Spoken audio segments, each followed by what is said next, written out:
Comunque quella che appena finito.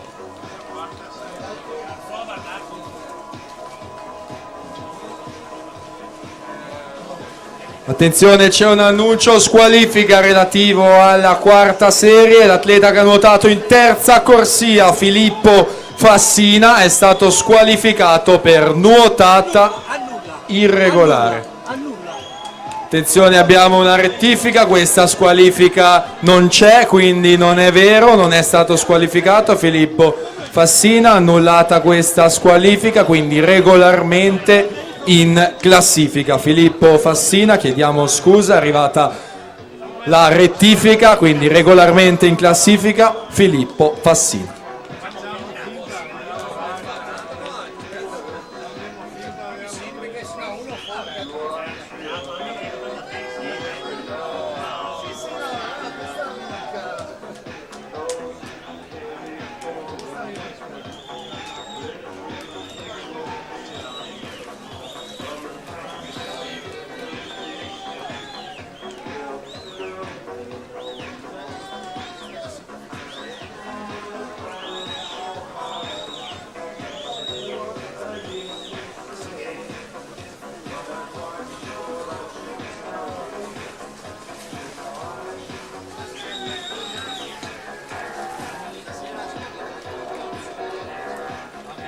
Amir